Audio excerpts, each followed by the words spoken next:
makanya di awal itu programnya saya juga belum tahu harus pakai teknik seperti apa, nanti harus mengumpulkannya gimana, saya juga harus banyak belajar. Tapi saya tidak putus asa, saya dengan kawan, atau buka internet, harus mengikuti gimana cara anak belajar. Dan cukup sulit sebenarnya, tapi saya hanya berjuang aja. Dan di situ saya di sini juga sebagai ibu rumah tangga yang harus mengurusi seluruh anggota keluarga saya, anak, makan, minum, suami, dan sebagainya. Jadi saya dari awal sudah lebih pagi, jam 4 saya sudah bangun, saya siapkan anak saya, kerjaan rumah saya selesaikan, dan kemudian sekolah, dan saya akan dampingi. Nah, itu saya dari dulu, semenjak dari anak SD, itu kalau belajar saya paling tidak saya menunggu anak saya belajar sekitar 1 jam. Nah, hanya 1 jam saya mendampingi anak saya. Kemudian apalagi di masa pandemi, saya harus lebih ketat. Jadi kalau biasa tugas dari sekolah dimulai jam 8 atau jam 9, jadi rumah saya harus selesaikan di jam 8 atau jam 9. Dan seperti itu, saya harus dampingi mereka. Saya tidak pernah meninggalkan anak saya. Dampingi paling tidak 1 jam. Kemudian kalau saya sudah tidak dampingi, saya tambahkan. Dari sekolah sudah selesai, saya akan tambahkan lagi materi-materi buku yang dari sekolah. Saya suruh membacanya, dibaca. Ini sampai halaman ini kan sudah ada jadwal di sekolah. Halaman berikutnya 2 halaman kedua, nanti saya akan bertanya. Nanti saya kasih ulangan sendiri, saya kasih pertanyaan sendiri di beberapa media. Dan juga untuk menghadapi pandemi ini, saya juga sebagai guru, jadi saya harus juga mengerjakan pekerjaan saya di sekolah, saya harus mengajar lewat pembelajaran. Saya siapkan, biasa setelah saya selesaikan waktu dengan anak saya kan, habis itu saya kerjakan pekerjaan saya sampai untuk mempersiapkan pembelajaran di SMA saya itu kan 1 minggu 1 pertemuan. Jadi saya punya waktu banyak untuk mempersiapkan didik di SMA 1 maupun saya mempersiapkan anak saya. Jadi di sini sebenarnya hanya kemauan aja untuk memberikan waktu kita lebih pada anak-anak kita, karena saya sebagai guru menyadari kalau pendidikan anak itu tidak tergantung dari gurunya, tidak tergantung dari sekolahnya, tapi 90% keberhasilan anak itu ada di keluarga, terutama kita sebagai ibu yang rumah. Kalau kebetulan saya punya suami sibuk di luar untuk mencari nafkah, saya ambil alih peranan di keluarga saya yang akan mendampingi anak, yang akan di mana anak berkeluh kesah dengan saya. Tapi kalau ini misalnya suami kita lebih banyak waktu daripada istri, ya suami yang harus lebih banyak untuk mendampingi anak-anak. Jadi kerjasama yang antara suami istri aja itu yang seimbang. Itu kita pasti bisa memotivasi kepada anak-anak kita. Dan bahkan kalau kita sebagai orang tua mungkin ada tambahan penghasilan yang bisa untuk memberikan tambahan les untuk anak-anak sendiri, kita usahakan. Jadi kita menyisihkan pendanaan kita yang harusnya untuk keluar yang tidak penting, kita sisihkan dengan hidup sederhana supaya anak kita bisa mendapatkan tambahan dari luar. Gitu. Seperti itu kalau yang saya alami seperti ini sampai saat ini. Dan kemudian tadi saya sampaikan, di-sharekan bahwa anak tergantung dari orang tuanya, dari keluarga itu, karena saya juga sebagai guru mengalami. Jadi satu guru akan mendidik lebih dari 10 anak. Jadi kalau wali kelas mungkin hanya berapa jam anak di sekolah, atau guru bidang studi hanya berapa jam dengan anak sekolah, tapi kalau dengan orang tua kan 90%. Jadi dari dasar itulah saya mendisiplinkan saya untuk mendampingi anak-anak, karena bagaimanapun juga anak sekolah dasar bagi saya itu ibarat bangunan rumah itu apa dasarnya fondasi, karena setelah fondasi kita akan buat dindingnya SMP, anak SMP uh, di SD ini betul-betul penting kita sebagai orang tua dalam mendidik atau mempersiapkan anak-anak kita ke depan. Dan PJJ ini sebenarnya kalau kita memanfaatkan waktu dengan baik, sebenarnya itu lebih kita bisa dekat banyak dengan anak. Kita bisa tambahan-tambahan dengan anak, bisa lebih dekat dengan anak-anak daripada kalau sekolah mungkin jam 2 biasa baru pulang, nanti tinggal jam 2 dia harus istirahat, 4, 5, mungkin jam 6 atau jam 7 kita baru dampingi anak-anak. Tapi selama PJJ ini sebenarnya membuat lebih banyak dekat anak dengan anak, sebelum anak keluar sudah dengan kita. Kalau saya melihat dari segi positifnya, kan untuk penanaman karakter anak, untuk doa, kita bisa dalam musim PJJ ini kita berdoa bersama-sama dengan anak, itu yang saya keuntungan atau kebaikan dari PJJ. Dan apapun keadaannya, apapun rintangannya, saya berusaha untuk menyalahkan sekolah, menyalahkan keadaan, kita sama-sama berjuang.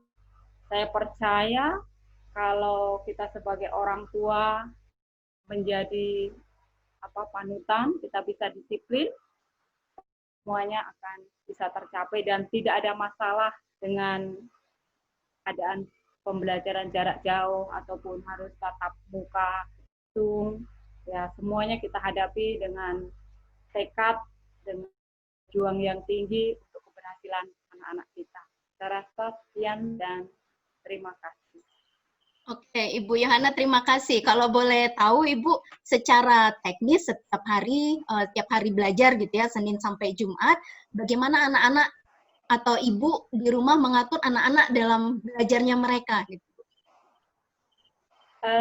Kalau saya bilang sudah belajar dari sekolah sesuai jamnya, Bu. Saya pagi-pagi harus bangun pagi, kemudian ambil HP-nya atau ambilnya, lihat ada tugas, saya langsung kerjakan, tidak boleh ada yang tertunda. Jadi, saya yang harus menunggunya, saya tunggu. Karena anak-anak bisa dibiarkan, saya tunggu. Jadi selesai, harus langsung kirim. Tidak boleh waktu. Jadi setiap hari saya lakukan seperti itu, Bu. Oke, jadi itu juga akan meringankan ya Ibu ya, buat anak juga, jadi tidak ada tugas-tugas yang harus numpuk dikumpulkan di hari yang sama begitu ya Bu ya. Oke, terima kasih buat Ibu Yohana. Malam ini kita belajar dari Ibu Yohana bahwa yang pertama sebenarnya untuk membimbing anak-anak di rumah itu tergantung kemauan gitu ya. Kalau ada kemauan pasti bisa. Kemudian yang kedua, pendidikan anak tidak bergantung penuh dari sekolah. Bahkan tadi Bu Yohana mengatakan 90% itu bahkan peran dari keluarga. Kemudian yang ketiga, berusaha untuk berhemat gitu ya Bu ya, supaya anak-anak bisa mendapatkan tambahan. Ya tadi tidak begitu jelas Ibu Yohana menjelaskan tambahan apa, mungkin maksudnya untuk pembelajaran begitu ya Ibu ya. Kemudian yang mana Ibu? Tambahan belajar, misalnya kita sebagai orang tua ada uang lebih yang bisa kita sisihkan, saya akan carikan guru yang dimana saya tidak tahu bagaimana belajarnya. Oke. Kemudian tadi juga ada beberapa hal positif, hal bermakna yang Ibu Yohana dapatkan, yaitu dengan PJJ ini bisa lebih dekat dengan anak-anak, bahkan ada waktu untuk berdoa gitu Bu ya, bersama-sama dengan anak-anak. Kemudian tadi juga dengan bagaimana cara Ibu Yohana untuk mengatur anak-anak belajar di rumah, hari itu dikasih pembelajaran, hari itu juga harus selesai supaya tidak menumpuk. Oke, Ibu Yohana, sebelum kita lanjut ke orang tua yang berikutnya, ada pesan Ibu dari Ibu untuk semua orang tua? Mari kita untuk anak-anak kita, jangan putus asa dengan keadaan apapun. Ada kemauan, pasti ada jalan, dan kedisiplinan kunci dari kesuksesan. Terima kasih. Oke, terima kasih Bu Yohana, Tuhan memberkati. Kita akan mendengarkan selanjutnya sharing atau berbagi cerita dari orang tua Fanny dan Felicia. Kepada Ibu Sabina, saya persilakan untuk menonaktifkan speakernya. Jadi Ibu Sabina ini ibu rumah tangga, punya 3 anak, gitu ya. Yang pertama kelas 2, kemudian yang kedua kelas 1, dan yang ketiga masih kecil, masih balita. Kemudian Bapak atau suami bekerja sebagai pegawai swasta. Oke, kepada Ibu Sabina, silakan Ibu. Ibu sudah bergabung bersama kami.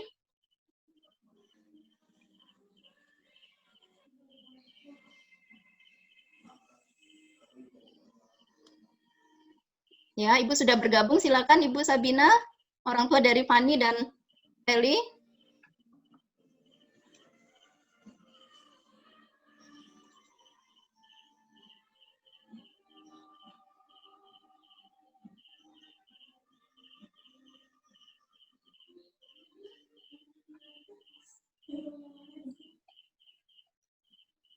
Silakan Ibu.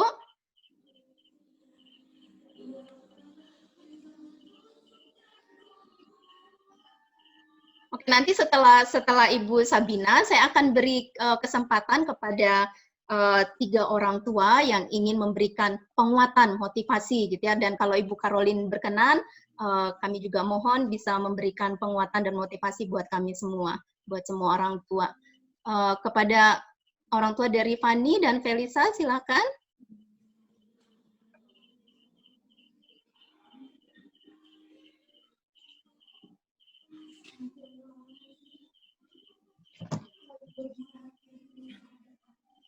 Silakan Ibu, bisa di speakernya bisa dihidupkan, bisa dinonaktifkan.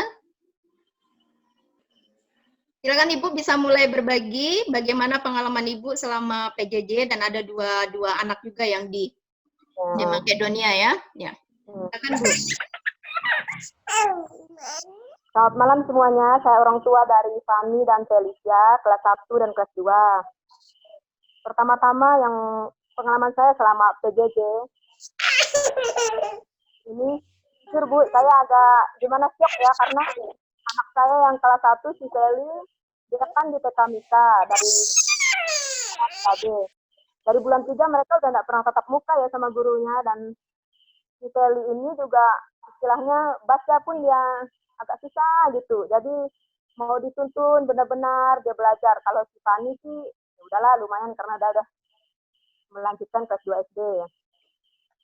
Nah kayak gitu Bu, jadi gimana ya, awal mula tuh kayak sibuk benar karena punya balita kan, belum diurus yang si kecil, mau ngajarin si Feli, ya itulah tantangan yang pertama selama musim PJJ ini. Nah kemudian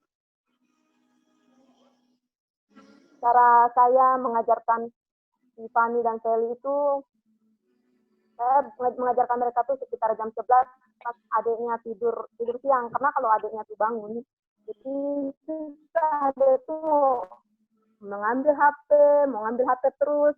Jadi ya udahlah kita memanfaatin waktu pas adiknya tidur siang untuk Fanny dan Feli mengerjakan PR yang diberikan oleh ibu dan bapak guru mereka di sekolah. Nah, seperti itu saya mengajarkan, mendampingi anak-anak saya belajar. Menuntun si Feli yang masih benar-benar perlu diajar dari cara dia membaca, karena dia sekarang kalau membaca yang pakai awalan, misalkan melangsungkan itu agak susah, jadi perlu dibimbing, benar-benar diajarkan, benar-benar si Feli. Kalau si Fanny sih, dia emang anaknya ya, baca dia udah memang bagus lah si Fanny. Nah, seperti itu, Bu. Nah, oke, Ibu biasa. Iya, Bu. Ya, gimana, Bu? Kedengaran nggak suaranya, Bu? Ya, kedengaran, Bu. Silakan. Iya ya, selama PJJ ini ya seperti itulah Bu. Tantangannya kita karena punya 3 anak ya, jadi mengatur waktu itu agak susah. Jadi mau benar-benar diatur benar-benar cara mengajarkan mereka Fanny dan Feli. Jadi cara saya mengajarkan kedua anak saya, Fani dan Feli ini, pada saat adiknya tidur siang. Jadi saat itulah saya ajarkan mereka untuk mendampingi mereka, mengerjakan PR yang diberikan oleh guru-guru mereka. Saya hanya mengajar mereka sekitar setengah jam atau 1 jam seperti itu Bu, setiap hari untuk mendampingi mereka belajar. Nah, hal positif yang saya dapatkan sama PJJ ini, seperti yang dikatakan sama Ibu Yohana tadi, Ibunda dari Karin, kita bisa istilahnya 24 jam itu bersama anak terus. Kita bisa bermain dengan mereka, mengajarkan hal-hal yang baik. Nah, saya kira hanya itu saja, Bu. Oke. Bagaimana dengan anak-anak, Bu? Dengan Fani dan Felisa, bagaimana dengan anak-anak? Apakah mereka bisa menikmati semasa mereka belajar dari rumah? Atau ada kesulitan? Kalau si Fani sih, kita kasihkan misalkan dia tuh ada PR ya Bu. Fani, ini ada PR-nya kerjakan. Si Fani sih, anaknya sih ya udah dia pandai ngerjakan sendiri. Cuma kalau si Feli, istilahnya dia tuh mau didampingi terus Bu, karena kan ya anak kelas 1 SD, apalagi mereka belum mengenal gurunya, belum benar-benar itulah, gimana lah, belum terlalu pandai gitu Bu. Mau menulis pun harus diajarkan benar-benar, cara nulis yang benar. Seperti itu Bu. Ya, biasanya berapa jam Ibu mendampingi anak-anak? Paling lama tuh saya 1 jam Bu. Nah, buat si Feli itu, si Feli sih agak lama karena dia anaknya ya. Emang agak itu Bu, kita harus benar-benar harus didampingi, harus didekatin, cara mengajarin dia, cara dia nuliskan, cara dia baca, itu Bu. Oke, baik ya. Jadi dari Ibu Sabina sebagai ibu rumah tangga juga harus mengerjakan pekerjaan di rumah ya Ibu ya. Kemudian ada balita juga yang masih harus diurus, tetapi masih bisa untuk mendampingi kedua anak, Fani dan Feli, di dalam mereka belajar. Oke Bu, ada hal lain yang mau Ibu sampaikan atau sesuatu yang mau Ibu sampaikan untuk menjadi penguatan bagi kita semua? Bagi para orang tua yang seperti saya, ibu rumah tangga yang mengajarkan 3 anak, kita harus tetap semangat karena pendidikan itu benar-benar nomor 1. Itulah seperti yang Bu Yohana bilang, harta yang bisa kita berikan kepada anak kita adalah pendidikan, Bu. Oke, terima kasih Ibu Sabina. Terima kasih untuk kedua ibu yang sudah begitu luar biasa gitu ya, boleh berbagi kepada kita semua. Yang terakhir sebenarnya masih ada satu anak yang saya minta untuk berbagi kepada kita gitu ya. Apakah Karin atau orang tua dari Karin Aprila kelas 6? Senangnya dengan dekat dengan orang tua itu. Dekat dengan orang tua, dan terus mudah untuk bertanya. Bisa belajar bersama orang tua. Begitu ya Pak ya. Oke, dari Bapak sendiri gimana Pak selama masa PJJ, pengalamannya bagaimana, kendala kesulitannya apa yang dihadapi? Kalau bapaknya selama ini, Bapak Karin Aprilian ini tidak ada masalah. Tetapi kita hanya selaku orang tua mengingatkan, membimbing.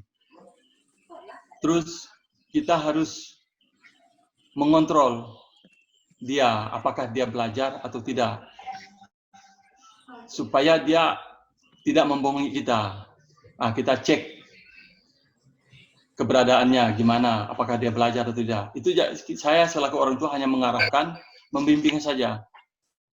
Kalau memang dia mengalami keluhan untuk mata pelajaran, kita minta orang yang bisa pandai mengatasi itu, atau guru les. Itu saja Bu, kalau ada keluhan dari anaknya. Ya, oke. Boleh dengan Karin lagi Pak? Ya, agak di tengah Karin biar semua bisa melihat. Ya, oke. Karin boleh cerita sedikit dong gimana Karin mengatur belajar di rumahnya seperti apa gitu supaya maksudnya bisa belajar dengan baik, semua tugas bisa terselesaikan dengan baik. Coba cerita sedikit kepada Bapak Ibu di sini. Saya belajar di rumah sesuai jadwal. Saya belajar di sore hari. Oh, di sore hari ya? Ya. Nah, kenapa pilih sore, Nak? Kenapa Karin pilih sore hari? Karena waktu istirahat, Karena ada waktu bermain. kalau siang biasanya untuk istirahat, tidur siang, dan malam biasanya istirahat juga. Sore bermain. Sore baru bisa belajar atau bermain. Oke, berapa jam Karin biasanya belajar sehari atau mengerjakan tugas berapa jam biasanya sehari? 1 jam atau 2 jam. 1 jam atau 2 jam. Ada kesulitan nggak, Nak? Menemukan kesulitan nggak untuk memahami pelajaran? Selama ini sih tidak pernah. Oh, selama ini tidak pernah ya, bisa mengerti semua yang diberikan oleh Bapak Ibu guru ya. Oke, bagus. Oke, dari Karin coba mungkin ada Bapak Ibu di sini yang hadir, juga ada bersama teman-temanmu gitu ya, dengan anak-anak Bapak Ibu juga. Karin coba kasih sedikit motivasi buat teman-teman. Boleh Karin? Motivasi teman-teman untuk belajar di rumah. Kita harus semangat. Kalau belajar di rumah itu harus semangat. Kalau belum mengerti itu pelajarannya, bertanya. Kalau Karin biasanya bertanya sama siapa? Biasanya sama orang tua atau keluarga yang ada di rumah. Oh, oke. Ada lagi Karin yang mau disampaikan? Tidak. Oke, terima kasih ya Karin, terima kasih Bapak sudah mau berbagi Sama-sama. bersama-sama dengan kita. Oke, saya persilakan bagi orang tua, saya beri kesempatan untuk 3 orang tua untuk bisa memberikan motivasi, memberikan penguatan kepada kita semua. Oke, silakan yang mau berbagi bisa langsung aktifkan speakernya. Atau mungkin dari dari Ibu, masih ada Ibu Caroline masih bergabung bersama dengan kita. Dari Ibu mungkin, Bu? Masih. Ya. Baik, boleh Ibu sebentar Ya. mungkin. Ya, silakan Bu.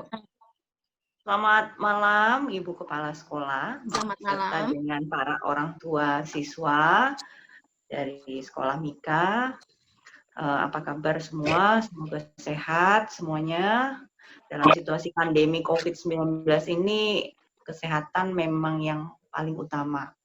Sebelum saya lebih lanjut, saya ingin mengingatkan kita semua bahwa situasi kita hari ini bukan situasi normal yang biasa. Siapapun belum pernah mengalami kondisi seperti ini. Bukan hanya di Kabupaten Landak, di Indonesia, bahkan di dunia. Kita baca di berita bahwa negara-negara di dunia juga sedang berjibaku, sedang berjuang melawan situasi pandemi ini. Banyak aspek yang terkena, ekonomi, sosial, termasuk dunia pendidikan.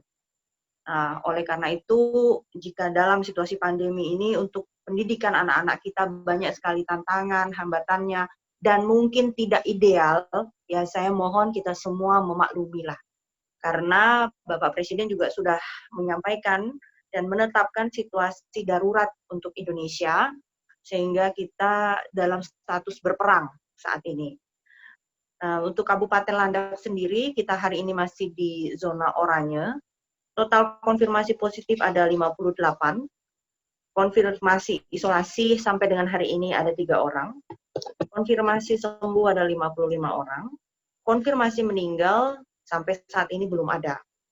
Tapi memang tantangan kita, hasil pemeriksaan masih ada sekitar 600 sampel yang belum ada hasil. Sehingga belum dapat kita pastikan ini adalah angka terbarunya.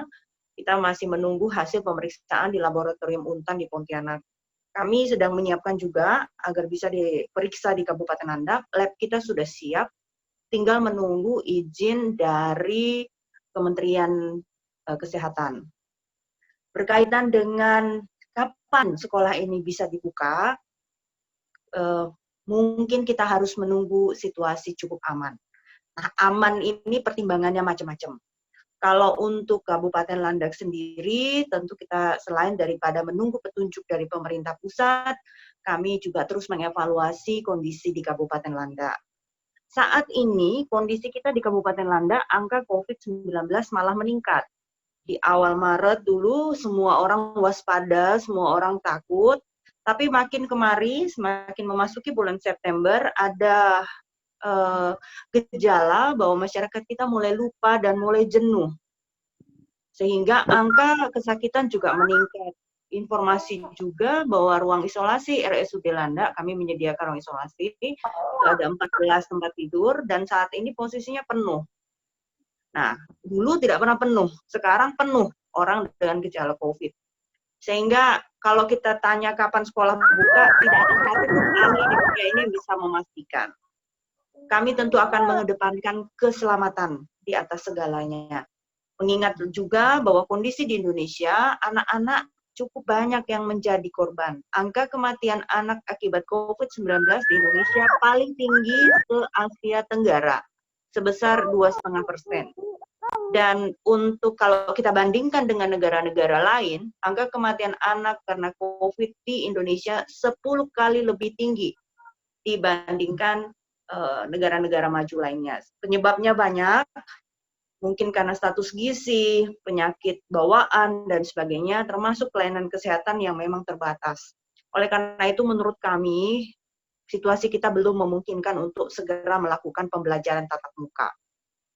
Selanjutnya, ya saya dapat memahami situasi orang tua yang sangat beragam untuk harus mendampingi anak-anak. Tapi saya kira dari pihak Mika sudah sangat berusaha bijaksana, tidak ada batasan, jadi anak bisa diberi kebebasan mengumpulkan tugas mulai dari pagi, siang, sore, dan sebagainya, menyesuaikan jadwal orang tua.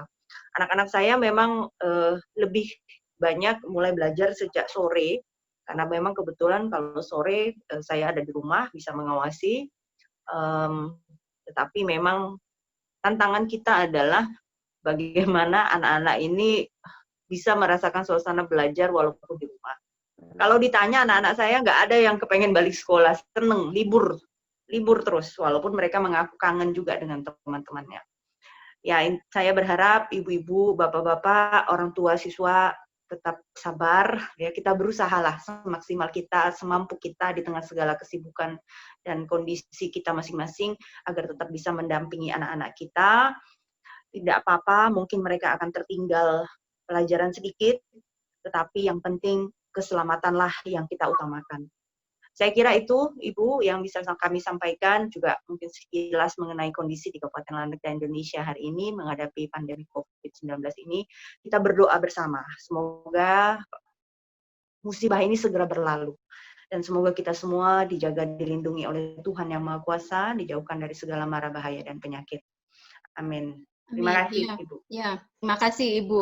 Terima kasih sudah memberikan informasi juga buat kita semua untuk terus boleh waspada gitu ya, karena virus ini bukan main-main gitu ya. Jadi terus waspada, kalau memang tidak ada hal yang penting khususnya buat anak-anak gitu ya, tetap di rumah saja. Dan Bapak Ibu juga yang bekerja pun di luar tetap harus waspada, terus pakai masker dan jaga jarak dan sering cuci tangan gitu ya. Kita yakin kalau kita semua disiplin untuk hal ini, semoga pandeminya bisa, atau yang positif bisa berkurang gitu ya. Oke, terima kasih banyak Ibu sudah memberikan penguatan buat kita semua. Oke, apakah masih ada Bapak Ibu, mungkin satu orang lagi Bapak Ibu yang mau berbagi dan memberikan motivasi penguatan kepada kita? Persilakan.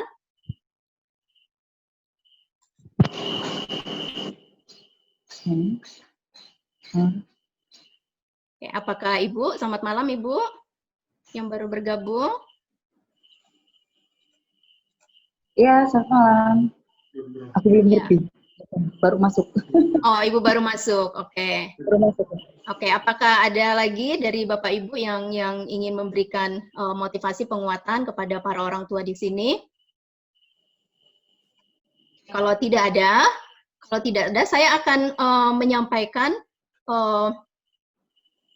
kemarin kami sudah membagikan SOP atau jenis pelaksanaan teknis kalau misalnya sekolah dibuka kembali akan seperti apa gitu ya. Saya akan coba sampaikan kepada Bapak Ibu.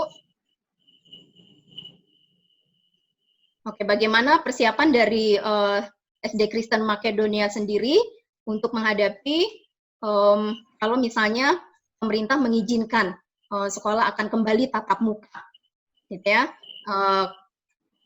Yang pertama, tentu saja ada beberapa syarat yang harus dipenuhi kalau sekolah dibuka kembali. Yang pertama, itu harus ada izin dari pemerintah Kabupaten Landak. Kemudian yang kedua, dari pihak sekolah sendiri harus mempersiapkan semua fasilitas kebersihan dan kesehatan, kemudian juga secara fisik sekolah, baik di dalam ruangan maupun lingkungan sekitar, itu juga harus standar kebersihan dan kesehatan. Dan yang ketiga, kami harus mendapatkan surat persetujuan orang tua. Jadi kemarin surat edaran yang kami sampaikan bersama dengan Juknis itu ada surat persetujuan orang tua. Jadi orang tua boleh tidak mengizinkan anaknya kembali ke sekolah. Kalau misalnya nanti pemerintah mengizinkan sekolah dibuka kembali, jadi orang tua berhak untuk mengizinkan anak tidak datang ke sekolah, gitu ya. Dan jangan khawatir untuk anak-anak atau untuk orang tua yang tidak mengizinkan anaknya kembali ke sekolah, tetap akan mendapatkan pembelajaran dari sekolah, tentu saja secara daring, gitu ya, jarak jauh. Kemudian ini persiapan yang sedang kami lakukan, persiapan fisik sekolah, penataan lingkungan dan sekitarnya, membersihkan dan merapikan seluruh ruangan. Kemudian kami mulai memasang paving block di halaman. Ini sudah dalam hampir ya masih 50, kurang dari 50% gitu ya untuk paving blocknya. Kemudian juga pembersihan lingkungan, gitu ya, lingkungan sekitar dan juga di dalam ruangan kantor, baik kantor maupun kelas. Nah, kemudian ini adalah peraturan dan protokol kesehatan yang wajib ditaati oleh semua warga sekolah, baik itu guru, staf, anak-anak, orang tua, dan tamu siapapun yang masuk ke lingkungan sekolah nantinya kalau pemerintah sudah mengizinkan sekolah untuk dibuka kembali. Yang pertama, ada pengecekan kesehatan anak dari rumah. Jadi nanti kami akan bagikan buku checklist untuk kesehatan anak. Misalnya kalau anak demam atau flu atau batuk, ya orang tua harus cek setiap hari, gitu ya. Dan kalau kedapatan anak sedang sakit, tidak sehat, anak tidak boleh datang ke sekolah. Kemudian guru, staf, peserta didik yang sakit tidak diperkenankan masuk sekolah. Ya, kemudian anak wajib membawa bekal dari rumah, dan bekalnya bekal dari rumah ya Bapak Ibu, bukan bekal yang Bapak Ibu beli di warung begitu. Jadi benar-benar kita menjaga karena bisa muncul juga klaster dari warung, gitu ya, kalau kita belikan jajan anak sembarangan. Ada baiknya untuk anak bisa membawa bekal dari rumah. Kemudian masuk area SKM, ini wajib menggunakan masker. Pemeriksaan suhu tubuh terhadap semua guru, staf, peserta didik, dan orang tua yang ada. Kemudian guru, staf, dan peserta didik wajib mencuci tangan dan menggunakan hand sanitizer sebelum masuk ruangan, entah itu kantor, kelas, atau toilet, dan setelah dari toilet juga wajib untuk mencuci tangan. Selama jam sekolah, guru, staf, dan peserta didik wajib menggunakan masker dan face shield. Untuk face shield, kami mengusahakan bagi orang tua yang tidak mampu untuk menyediakan face shield buat anak-anaknya, begitu ya. Kemudian ini juga wajib untuk mencuci tangan dan memakai hand sanitizer ini maksimal setiap 15 menit. Nanti anak-anak di dalam ruangan itu akan ada pengawasan penuh dari guru di dalam ruangan. Kemudian ruang kelas dan kantor akan rutin disemprot desinfektan minimal 2 kali sehari di pagi dan siang hari setelah selesai pembelajaran. Nah, bagi guru, staf, peserta didik, dan orang tua yang tidak mengikuti peraturan dan protokol kesehatan ini tidak akan diizinkan masuk di lingkungan sekolah. Jadi misalnya datang ke sekolah, antar jemput anak-anak, tapi tidak pakai masker, gitu ya, ya kami tidak akan izinkan untuk masuk ke dalam. Kemudian ini peraturan khusus untuk antar jemput. Jadi untuk sementara, selama masa pandemi belum benar-benar selesai, gitu ya, layanan antar jemput mobil sekolah ELF ini akan ditiadakan. Jadi Bapak Ibu yang menggunakan layanan mobil ELF, gitu ya, layanannya akan ditiadakan. Kemudian alur masuk keluar dan alur masuk dan keluar kendaraan akan diatur dari gerbang depan. Nah, jam sekolah untuk kelas 1 sampai 3 dan kelas 4 sampai 6 akan dibedakan untuk menghindari kerumunan orang, baik di gerbang depan maupun di tempat parkir. Lalu orang tua wajib mengantar dan menjemput anak paling lama 5 menit sebelum jam masuk dan 5 menit setelah jam pulang. Jadi di dalam kompleks itu tidak menunggu lebih dari 5 menit. Ya. Kemudian di tempat parkir, selama parkir ini wajib menjaga jarak, baik di depan gerbang atau di halaman sekolah. Oke, ini untuk peraturan khusus antar jemput. Kemudian untuk sistem pembelajaran. Nah, peserta didik akan masuk secara bertahap atau kita akan mengikuti bagaimana nanti skenario atau juknis yang disampaikan oleh Dinas Pendidikan Kabupaten. Yang terakhir kemarin waktu kami sosialisasi itu untuk SD memang akan bertahap dulu, dimulai dari kelas atas dulu, kelas 4 sampai kelas 6 selama beberapa minggu, kemudian baru diikuti oleh kelas yang bawah, kelas 1 sampai kelas 3. Nah, peserta didik akan masuk bergiliran, jadi tidak akan setiap hari masuk, gitu ya.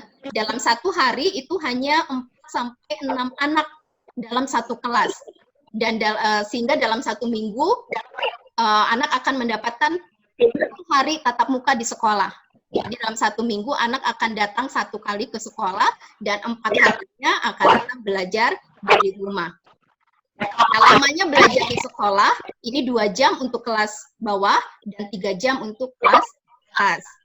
Jam sekolah untuk kelas bawah itu jam 8 sampai jam 10, kemudian untuk kelas atas itu jam setengah 8 sampai jam setengah 11, 10.30.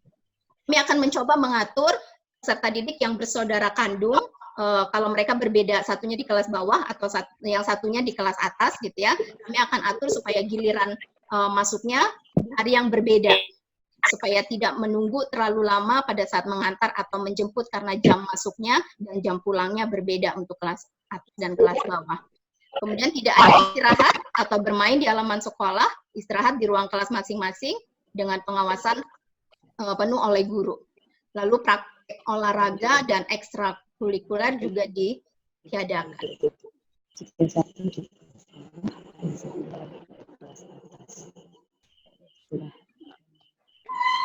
Oke, demikian Bapak Ibu. Kita masih ada waktu kalau ada Bapak Ibu yang tidak jelas mau bertanya tentang petunjuk di sini, begitu ya. Ingin menanyakan lebih detail, saya persilakan. Ibu. Ya. Ya, malam. Terima kasih sudah melakukan persiapan. Ya. Tadi saya lihat untuk ruang kelas, kita di Mika sih duduknya kan sendiri-sendiri ya, Bu. Iya. Iya. Tidak ada masalah kalau yang misalnya yang agak repot ini kan kita di sekolah negeri ada yang sebangku berdua gitu.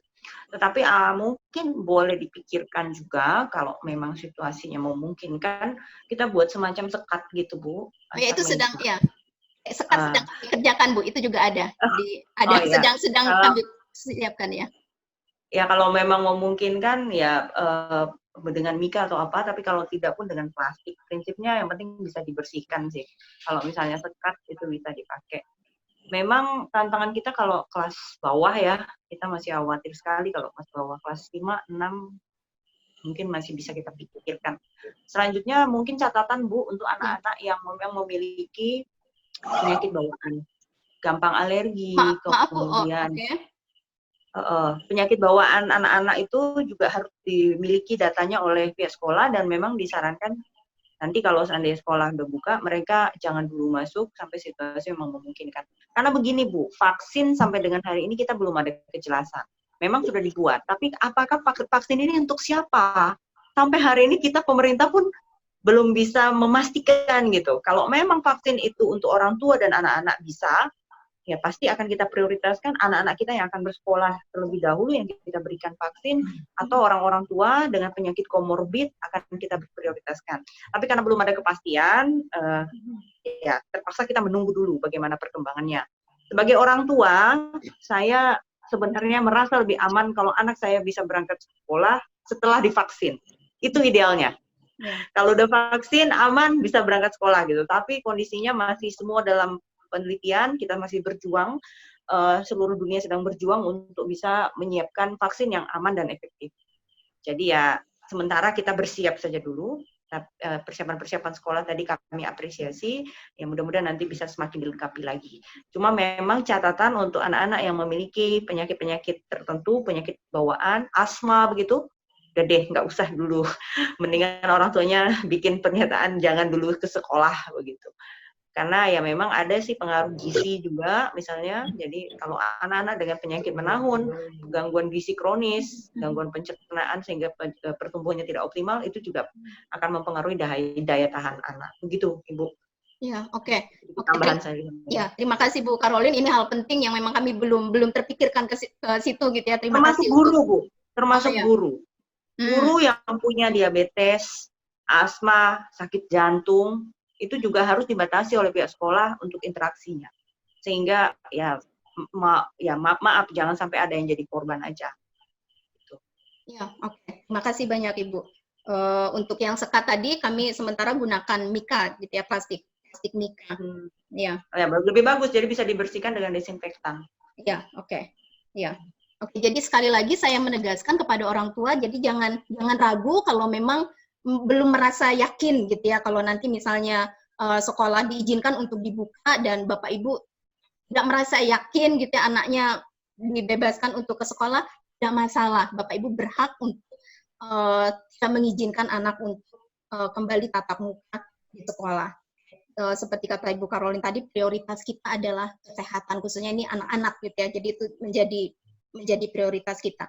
Oke, terima kasih Ibu. Adakah yang lain dari Bapak Ibu yang mau bertanya sehubungan dengan petunjuk teknis kalau sekolah dibuka kembali? Silakan. Oke, Bapak Ibu, sekali lagi terima kasih. Tuhan memberkati kita semua. Dan jangan segan kalau ada sesuatu yang ingin disampaikan atau ditanyakan berhubungan dengan pelajaran jarak jauh dan apapun itu kesulitannya, jangan segan untuk menghubungi saya ataupun guru-guru wali kelas dari Bapak Ibu. Oke, Bapak Ibu, selamat malam. Silakan boleh menutup pertemuan. Ya, shalom. Tuhan memberkati. Selamat malam. Iya, selamat malam Ibu. Selamat malam Ibu.